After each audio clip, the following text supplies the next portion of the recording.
Everyone. Last video అనేది కొంచెం మధ్యలోనే కట్ అయిపోయింది వీడియో అనేది. అందువల్ల ఎక్కడైతే కట్ అయిపోయిందో అక్కడ నుంచి మళ్ళీ కంటిన్యూషన్ చేద్దామండి.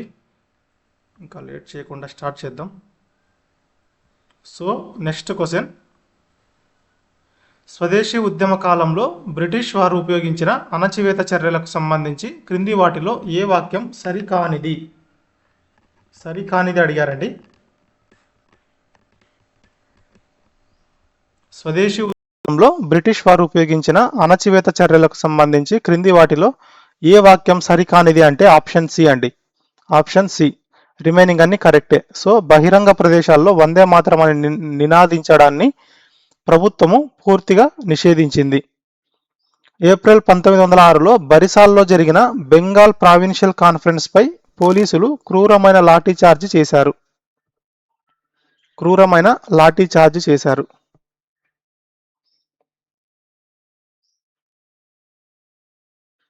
నెక్స్ట్, 1907లోనే లాలా లజపత్ రాయ్ అజిత్ సింగ్లను పంజాబ్ నుండి బ్రిటిష్ ప్రభుత్వం బహిష్కరించింది. 1907లోనే లాలా లజపత్ రాయ్ అజిత్ సింగ్లను పంజాబ్ నుండి బ్రిటిష్ ప్రభుత్వం బహిష్కరించింది. సో ఆప్షన్ సి అనేది రాంగ్ ఆన్సర్ అండి. అది ఎందుకు రాంగ్ అంటే ఇక్కడ ఏమన్నారు, మితవాద నాయకులైన జీకే గోఖలే, సురేంద్రనాథ్ బెనర్జీలను 1908లో మాండలే జైలుకు బహిష్కరించారు అన్నారండి. సో అది ఎందుకు రాంగు అంటే 1908లో మాండలే జైలుకు తరలించబడిన అతివాద నాయకుడు బాల గంగాధర్ తిలక్ అండి. కృష్ణ కుమార్ మిత్ర, అశ్విని కుమార్ దత్తాలను కూడా 1908లో దేశం నుండి బహిష్కరించారు. కానీ గోఖలే లేదా సురేంద్రనాథ్ బెనర్జీలని కాదు. కాబట్టి ఆప్షన్ సి అనేది రాంగ్ ఆన్సర్. నెక్స్ట్ క్వశ్చన్, భవిష్యత్తులో గాంధీజీ ఉపయోగించిన పద్ధతులకు పునాది వేయడంలోనే స్వదేశీ ఉద్యమం యొక్క చారిత్రక ప్రాముఖ్యత దాగి ఉంది. మహాత్మా గాంధీ భవిష్యత్తులో వాడిన సహాయ నిరాకరణ, శాంతియుత ధిక్కారం లాంటి పద్ధతులకు ఈ ఉద్యమమే కార్యాచరణ పునాది వేసింది. సో పై వాక్యాలలో సరైనవేవి అంటే ఆప్షన్ ఏ అండి. Both assertion and reason are correct అండి. సో స్వదేశీ ఉద్యమం తక్షణమే స్వరాజ్యాన్ని సాధించలేకపోయినా కాంగ్రెస్ లక్ష్యాన్ని మార్చడమే కాకుండా భవిష్యత్తు జాతీయోద్యమ పోరాట రూపాలైన సహాయ నిరాకరణ, శాంతియుత ధిక్కారాలను ఒక స్పష్టమైన పునాదిని ఇచ్చింది. నెక్స్ట్ క్వశ్చన్, 1911 ఢిల్లీ దర్బార్ మరియు రాజధాని మార్పుకు సంబంధించిన క్రింది వాక్యాలను పరిశీలించండి. ఢిల్లీ దర్బార్కు ముఖ్య అతిథిగా విచ్చేసి బెంగాల్ విభజన రద్దును అధికారికంగా ప్రకటించిన బ్రిటన్ చక్రవర్తి 5వ జార్జు. ఈ ప్రకటన తర్వాత మరుసటి రోజే అంటే 1911 డిసెంబర్ 13 నుండి ఢిల్లీ అధికారికంగా బ్రిటిష్ ఇండియా రాజధానిగా మారింది. పై వాటిలో సరైనవేవి అంటే ఆప్షన్ ఏ అండి. ఓన్లీ 1 మాత్రమే కరెక్ట్. 5వ జార్జ్ చక్రవర్తి విభజనను రద్దు చేశారు. రెండవ వాక్యం ఎందుకు రాంగు అంటే రాజధానిని కలకత్తా నుండి ఢిల్లీకి మార్చాలని 1911లో నిర్ణయించినప్పటికీ అది 1912 ఏప్రిల్ 1 నుండి మాత్రమే అమల్లోకి వచ్చింది. నెక్స్ట్ క్వశ్చన్, స్వదేశీ ఉద్యమ కాలంలో కనిపించిన సాంస్కృతిక లేదా కళాత్మక పురోగతిని వాటి ముఖ్య కారకులు లేదా సంస్థలతో జతపరచండి. సో ఆప్షన్ ఏ కరెక్ట్ అండి.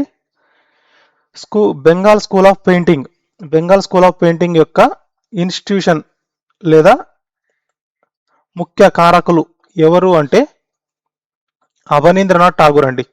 చారిత్రక పరిశోధనలో అయితే రాకాల్ దాస్ బెనర్జీ, ఇతన్నే ఆర్సి బెనర్జీ అని కూడా అంటారు.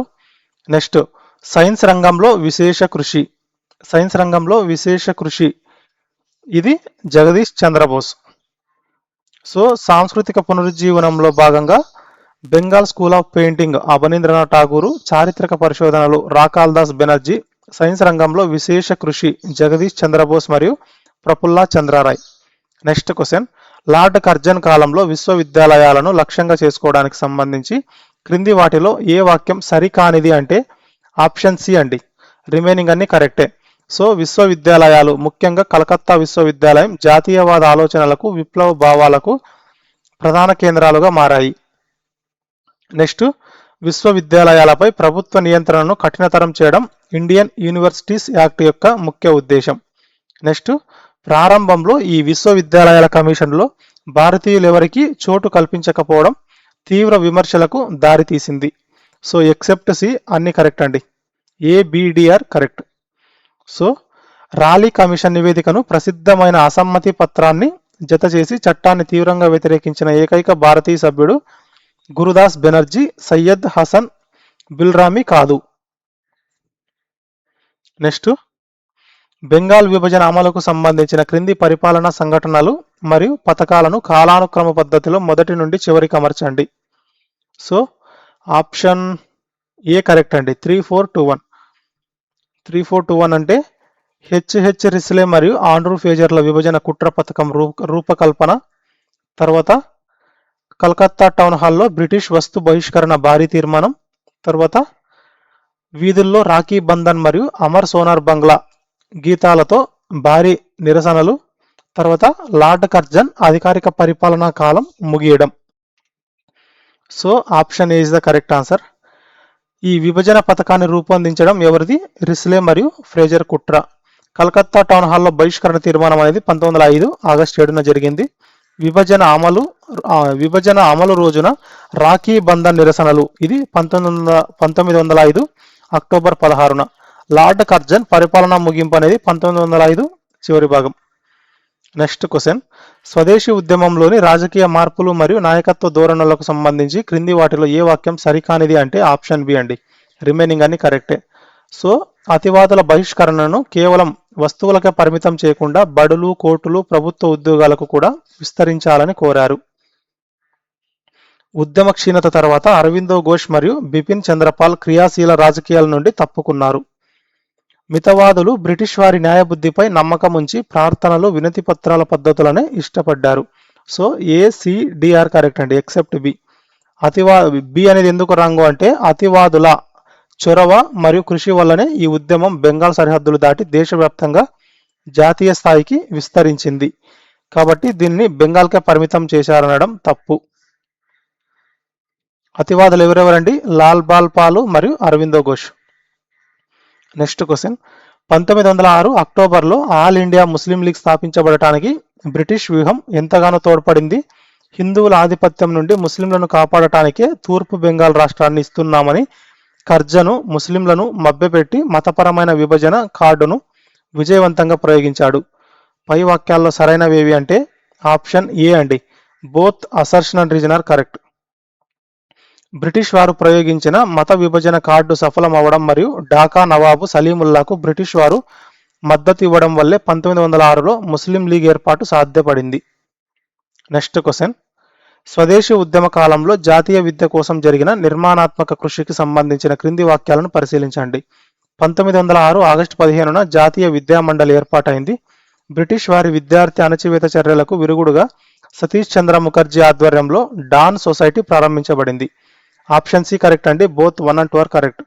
సో బ్రిటిష్ వారి కార్లెల్ సర్కులర్ అణచివేతకు వ్యతిరేకంగా జాతీయ విద్యను ప్రోత్సహించడానికి 1906 ఆగస్టు 15న ఎన్సిఈ ఏర్పాటవగా సతీష్ చంద్ర ముఖర్జీ డాన్ సొసైటీ ద్వారా విద్యార్థులలో చైతన్యం తెచ్చారు.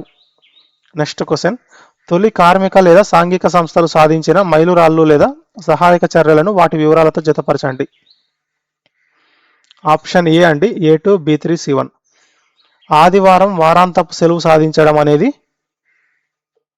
దీని యొక్క అసోసియేషన్ ఇన్వాల్వ్మెంట్ అంటే A2 అంటే బాంబే మిల్ హ్యాండ్స్ అసోసియేషన్ అండి. బాంబే మిల్ హ్యాండ్స్ అసోసియేషన్ 1890కి సంబంధించింది. మధ్యాహ్నం అరగంట భోజన విరామం సాధించడం. మధ్యాహ్నం అరగంట భోజన విరామం సాధించడం అనేది బాంబే మిల్ హ్యాండ్స్ అసోసియేషన్ 1890కి సంబంధించిందే. వరదల సమయంలో అన్నం కంటే సేవ గొప్పదని సాగించిన సహాయము Acharya PC Ray 1923 north Bengal floods.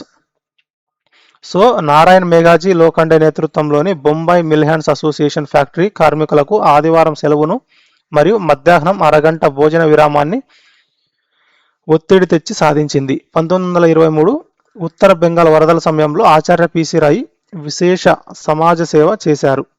Next question, విభజించబడిన బెంగాల్ ప్రావిన్సుల అంతర్గత నిర్మాణం మరియు రాజధానుల ఎంపికకు సంబంధించి క్రింది వాటిలో ఏ వాక్యం సరికానిది అంటే ఆప్షన్ ఏ అండి. రిమైనింగ్ అన్ని కరెక్టు.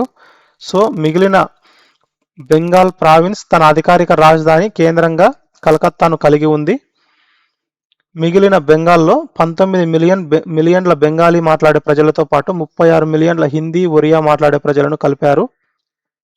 బెంగాలీలను తమ సొంత రాష్ట్రంలోనే భాషాపరంగా మైనారిటీలుగా మార్చడమే ఈ విభజన వెనుక ఉన్న కుట్ర. సో ఆప్షన్ ఏ అనేది రాంగ్ అండి. తూర్పు బెంగాల్ మరియు అస్సాము ఒక ప్రావిన్స్ కాగా బీహార్ మరియు ఒడిశా ప్రాంతాలు మిగిలిన బెంగాల్ ప్రావిన్స్లో భాగంగా కలపబడ్డాయి. తూర్పు బెంగాల్లో కాదు. Next question. Acharya PC Ray తన a history of Hindu chemistry గ్రంథం ద్వారా ప్రాచీన భారతీయ శాస్త్రీయ ప్రతిష్టను చాటారు. ఈ గ్రంథం ద్వారా ప్రాచీన భారతదేశంలో రసాయన శాస్త్రం ఏ ఉన్నత స్థాయిలో ఉండేదో ఆయన ప్రపంచానికి నిరూపించి చాటి చెప్పారు. పై వాక్యాలలో ఏవి సరైనవి అంటే ఆప్షన్ ఏ అండి. Both assertion and reason are correct. So Acharya PC Ray రాసిన A history of Hindu chemistry గ్రంథం ప్రాచీన భారతదేశ రసాయన శాస్త్ర స్థాయిని ప్రపంచానికి చాటి చెప్పడం కోసమే ఉద్దేశించబడింది. Next question. కిచెనర్ సంస్కరణల పరిధిలో బ్రిటిష్ ఇండియన్ ఆర్మీ యొక్క నిర్మాణ పరిణామాలకు సంబంధించిన క్రింది వాక్యాలను పరిశీలించండి. సైనిక దళాలు నిర్మాణాత్మకంగా పునర్వ్యవస్థీకరించబడి నార్దర్న్ మరియు సదరన్ అనే రెండు కమాండ్స్గా విభజించబడ్డాయి.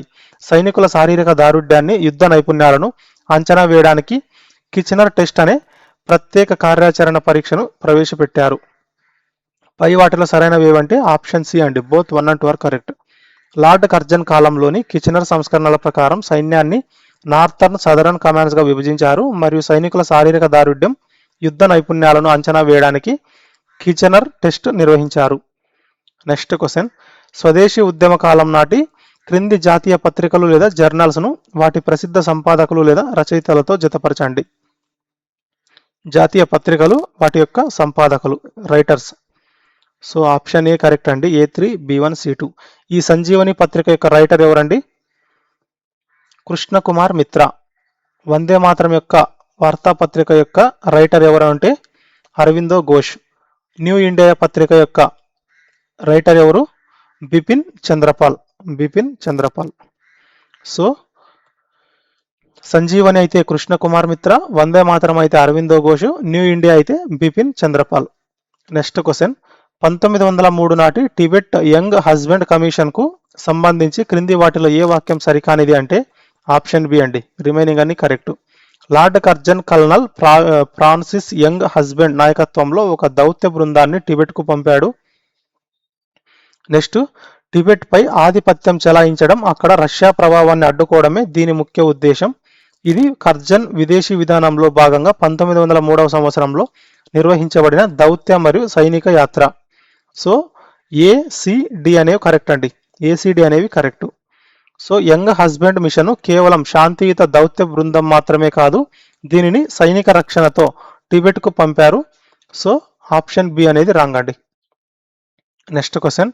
లార్డ్ కర్జన్ పరిపాలనలో అమలు చేయబడిన క్రింది వివాదాస్పద చట్టాలు మరియు విధానాలను కాలానుక్రమ పద్ధతిలో మొదటి నుండి చివరికి అమర్చండి.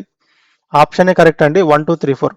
కలకత్తా కార్పొరేషన్ చట్టం, తర్వాత ఇండియన్ విశ్వవిద్యాలయాల చట్టం, తర్వాత ఇంపీరియల్ అగ్రికల్చర్ డిపార్ట్మెంట్ ఏర్పాటు లేదా సహకార పరపతి సంఘాల చట్టం, తర్వాత బెంగాల్ విభజన అధికారిక అమలు. సో కలకత్తా కార్పొరేషన్ చట్టం అనేది 1899, ఇండియన్ యూనివర్సిటీస్ యాక్ట్ అనేది 1904, ఇంపీరియల్ అగ్రికల్చరల్ డిపార్ట్మెంట్ ఆర్ సహకార చట్టం అనేది 1904, బెంగాల్ విభజన అధికారిక అమలు అనేది 16 October 1905. So next question. October 16, 1905న బెంగాల్లో వ్యక్తమైన సామాజిక సాంస్కృతిక ప్రతిస్పందనలకు సంబంధించి క్రింది వాటిలో ఏ వివరాలు సరికానివి అంటే ఆప్షన్ సి అండి. రిమైనింగ్ అన్ని కరెక్ట్. సో కరెక్ట్ ఏవో చూద్దాము. ఆ రోజున ఎప్పుడు అక్టోబర్ 16, 1905న బెంగాల్ అంతటా సంతాప దినంగా పాటించారు. తర్వాత ప్రజలు ఉపవాసాలు ఉన్నారు మరియు అరందన్ పిలుపు మేరకు ఇళ్లలో పొయ్యి వెలిగించకుండా నిరసన తెలిపారు. తర్వాత ప్రజలు వీధుల్లో నడుస్తూ అమర్ సోనార్ బంగ్లా ఆలపించారు. ఇది తర్వాతి కాలంలో బంగ్లాదేశ్ జాతీయ గీతంగా మారింది. బంగ్లాదేశ్ జాతీయ గీతంగా మారింది. సో ఆప్షన్ సి అనేది రాంగ్ అండి. రవీంద్రనాథ్ ఠాగూర్ అక్టోబర్ 16, 1905 సందర్భాన్ని పురస్కరించుకుని రచించినది అమర్ సోనార్ బంగ్లా అండి. అమర్ సోనార్ బంగ్లా గీతాన్ని వందే మాతరం అనేది బంకిం చంద్ర చటర్జీ రాసిన పదము. దీనిని ప్రజలు ఆ రోజున నినాదంగా వీధుల్లోకి ఆలపించారు. Next question. విభజనపై కేవలం కొందరు న్యాయవాదులు, జమీందారులు, విద్యావంతులు మాత్రమే చిన్నపాటి నిరసనలు తెలుపుతారని కర్జన్ అంచనా వేశాడు. బెంగాలీల అంతర్గత ఐక్యతను, ఆత్మగౌరవాన్ని మరియు వారి సమాజంలో ఉన్న స్ఫూర్తిని ఆయన పూర్తిగా తక్కువ అంచనా వేశాడు. పై వాక్యాల సందర్భంలో క్రింది వాటిలో ఏది సరైనది అంటే ఆప్షన్ ఆప్షన్ ఏ అండి. Option A both assertion and reason are correct అండి. సో కర్జను కేవలం కొద్ది మంది ఎలైట్ వర్గాలు మాత్రమే నిరసన తెలుపుతారని భావించాడు. ఎందుకంటే బెంగాల్ సమాజం యొక్క ఆత్మగౌరవాన్ని, ఐక్యతను ఆయన తక్కువగా అంచనా వేయడం వల్లే ఆ తప్పుడు అంచనాకు వచ్చాడు. Next question. 1905 నుండి 1906 కాలంలో భారతదేశంలో కార్మిక సంఘాల ప్రారంభ అభివృద్ధికి సంబంధించిన క్రింది వాక్యాలను పరిశీలించండి. 1905లో స్థాపించబడిన ప్రింటర్స్ యూనియన్ భారతదేశంలో ఏర్పడిన మొట్టమొదటి వాస్తవ కార్మిక సంఘంగా పరిగణించబడుతోంది. ప్రింటర్ సమ్మెల తరువాత అదే 1905 నుండి 1906 కాలంలో రైల్వే మెన్ యూనియన్ కూడా స్థాపించబడింది. సో ఆప్షన్ సి కరెక్ట్ అండి. Both 1 and 2 are correct. So స్వదేశీ ఉద్యమ ప్రభావంతో 1905లో తొలి వాస్తవ కార్మిక సంఘమైన ప్రింటర్స్ యూనియన్ ఏర్పడగా దానితో పాటు సమకాలీనంగా 1905 నుండి 1906లో రైల్వే మెన్ యూనియన్, పోస్టల్ యూనియన్లు కూడా వచ్చాయి. Next question. కర్జన్ కాలంలో ప్రవేశపెట్టిన క్రింది నీటిపారుదల మరియు వ్యవసాయ సంస్కరణలను వాటి ముఖ్య అధిపతుల లేదా ఆ ఉద్దేశాలతో జతపరచండి. ఆప్షన్ ఏ అండి. A1, B2, C3. So Scott choline commission అనేది సాగునీటి ప్రాజెక్టు యొక్క అభివృద్ధి. నెక్స్ట్ సహకార పరపతి సంఘాల చట్టం అనేది రైతులకు తక్కువ వడ్డీకే రుణాలు ఇవ్వడం. ఇంపీరియల్ అగ్రికల్చరల్ డిపార్ట్మెంట్ అనేది వ్యవసాయ రంగాన్ని ప్రక్షాళన చేయడం. సో వ్యవసాయం, నీటిపారుదల సంస్కరణల సరైన జత స్కాట్ కోలిన్ కమిషన్ సాగునీటి ప్రాజెక్టుల అభివృద్ధి కోసం వేయబడింది. సహకార పరపతి సంఘాల చట్టం అనేది రైతులకు తక్కువ వడ్డీకి రుణాలు ఇవ్వడానికి మరియు ఇంపీరియల్ అగ్రికల్చరల్ డిపార్ట్మెంట్ వ్యవసాయ రంగానికి బలోపేతం చేయడానికి ఏర్పడ్డాయి. Next question. స్వదేశీ ఉద్యమంలో రైతుల భాగస్వామ్యం లేకపోవడానికి గల కారణాన్ని క్రింది వాటిలో ఏది సరిగ్గా వివరిస్తుంది అంటే ఆప్షన్ బి అండి. ఉద్యమ నాయకత్వం మధ్యతరగతి విద్యావంతుల చేతుల్లో ఉండటంతో వారు రైతుల ప్రధాన సమస్యలైన అధిక శిస్తు అప్పులను పట్టించుకోలేదు. ఉద్యమ నాయకత్వం అనేది మధ్యతరగతి విద్యావంతుల చేతుల్లో ఉండటంతో వారు రైతుల ప్రధాన సమస్యలైన అధిక శిస్తు అప్పులను పట్టించుకోలేదు. సో స్వదేశీ ఉద్యమ నాయకులు ఎక్కువగా మధ్యతరగతి విద్యావంతులు అవ్వడం వల్ల వారు రైతుల మౌలిక సమస్యలైన అధిక శిస్తు, గ్రామీణ అప్పులను తమ ఎజెండాలో చేర్చలేదు. అందువల్ల బరిసాల్ మినహా మిగిలిన చోట్ల రైతులు ఈ ఉద్యమానికి దూరంగా ఉన్నారు. లాస్ట్ అండ్ ఫైనల్ క్వశ్చన్ అండి. ఏప్రిల్ 1906లో యుగాంతర్ పత్రిక బలాన్ని బలంతోనే అడ్డుకోవాలని బహిరంగంగా ప్రకటించింది. శాంతియుత ఉద్యమాలు, బహిష్కరణలు విఫలమవ్వడం మరియు బరిసాల్ సదస్సుపై పోలీసుల క్రూరమైన లాఠీ చార్జీ వంటి అణచివేత చర్యల వల్ల బెంగాల్ యువత సాయుధ పోరాటం వైపు మళ్ళింది. పై వాక్యాల సందర్భంలో క్రింది వాటిలో ఏది సరైనది అంటే ఆప్షన్ ఏ అండి. Both assertion and reason are correct. So శాంతియుత నిరసనలపై బ్రిటిష్ ప్రభుత్వం ఉక్కుపాదం మోపడం వల్లే విప్లవాత్మక భావాలు పెరిగాయి. దానిని ప్రతిబింబిస్తూనే యుగాంతర్ పత్రిక బలాన్ని బలంతో అడ్డుకోవాలని పిలుపునిచ్చింది. సో 50 క్వశ్చన్స్ కంప్లీటెడ్ అండి. ఈ కంటెంట్ కనుక మీకు నచ్చినట్లయితే మన వీడియోకి లైక్ చేయండి, షేర్ చేయండి, అలాగే మన ఛానల్ని సబ్స్క్రైబ్ చేసుకోండి. థ్యాంక్ యూ అండి. బాయ్.